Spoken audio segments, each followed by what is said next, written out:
皆さんこんにちは、メオチューブクラフトです。この動画ではコースターの作り方を紹介します。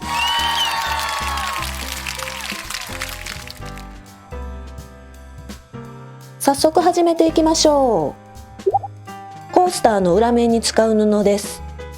12センチ ×12 センチの布を1枚用意します。接着芯を1枚用意します。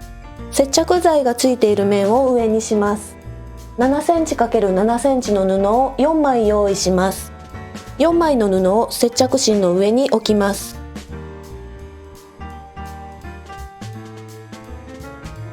上下左右の位置を整えます。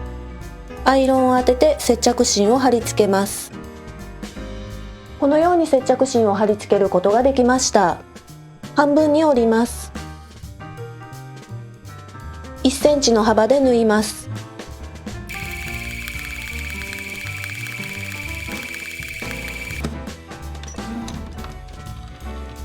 1センチの幅で縫いました。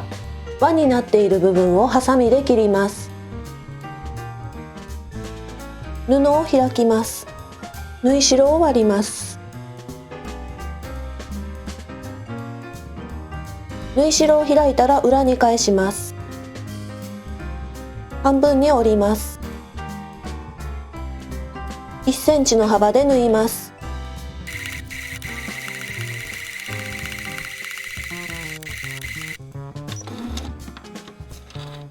1センチの幅で縫いました。輪になっている部分をハサミで切ります。布を開きます。縫い代を開きます。縫い代を開いたら表に返します。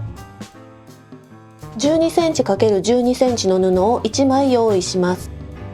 中表の状態になるように布を重ねます。周りを縫い代1センチで縫います。下の部分に5センチの返し口を開けておきます。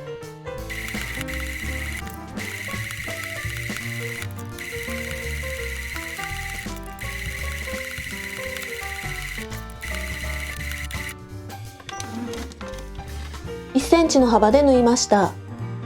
ここに5センチの返し口が開いています。角の部分をハサミで切ります。このように切ることができました。アイロンで縫い代を割ります。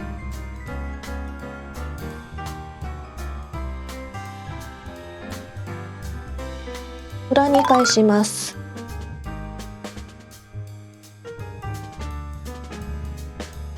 アイロンで縫い代を割りました。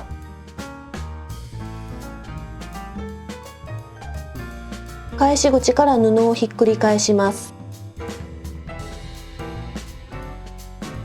角の部分はピンセットなどで押し出します。返し口のところは1センチずつ中に折り込みます。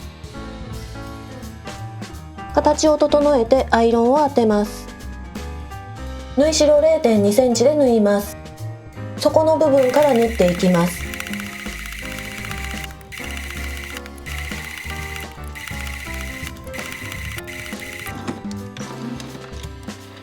以上でコースターは完成です。ぜひ好みの布を用意して作ってみてください。